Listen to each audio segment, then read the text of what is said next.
I want you to get this one, because this is one that so many, especially young people, struggle with.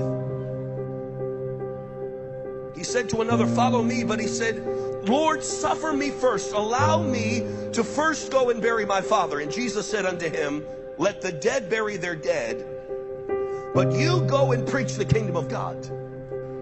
Your father had just died, and his funeral was going to be later on that afternoon. How many of you wouldn't say, Lord, I will follow you, but first let me go and attend my father's funeral? How many of you wouldn't want to do that? You see, I suddenly saw what it was that so many of us do. The Lord comes to us and he says, follow me. Maybe like you've heard him calling this week.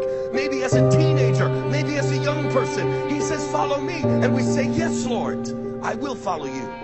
But first let me graduate from college and begin my job, and then I'll follow. But first, before you know it, they're lowering our lifeless bodies 6 feet under the ground. We've never fulfilled the call of God on our lives because of those two little words, but first. It's what caused him to hesitate. What is the reason you're hesitating? What is your but first? Maybe it's a boyfriend. Maybe it's a girlfriend. You see, the tragedy of this story is that that young man had no idea what opportunity was passing right before his eyes. Can I tell you, my friends, the Lord will overlook a lot of shortcomings and a lot of failures and a lot of faults to find a heart that is after him and that is willing to say yes and to follow him no matter what the cost. What is he looking for? He's not looking for the smartest, for the most holy, for the most obedient to their parents or in school, the most well-behaved. What he's looking for is a heart that says yes, and a heart that's willing to do what he says. You know, the devil actually doesn't mind if you say yes to Jesus, as long as you don't do it now, as long as you don't do it today. Because you see, the devil understands something that we so often forget. Tomorrow is not promised to anyone. And I know many of you are looking forward to what is coming in the next year, but next year is not promised to you. In fact, tomorrow is not promised to you. It says, now is the day of salvation. Right now. You know, if a man is drowning in the ocean, he doesn't need to be rescued sometime today. He needs to be rescued right now.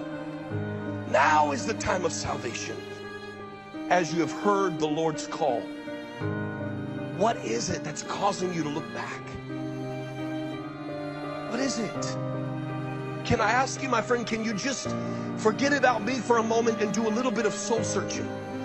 What is it that's holding you back? What is it that you have been willing to trade eternal things for?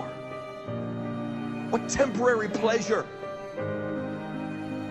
What person, what opinion, what earthly reward have you been willing to trade eternal rewards for?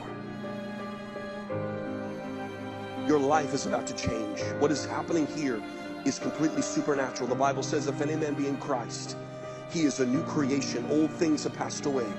Behold, all things have become new. That miracle is going to happen in your life. And that's why I want to take a few minutes and I want to pray with you. I'm going to ask you, if you raised your head and said that you want to receive Jesus Christ as your Savior and Lord, you want to surrender your life to him. There are some right here within the sound of my voice who inside of them there is an internal struggle going on, and they need the power of the Holy Spirit to come right now and to break those chains and to break those bonds that are holding them back. I release you in Jesus' name to obey the voice of the Lord.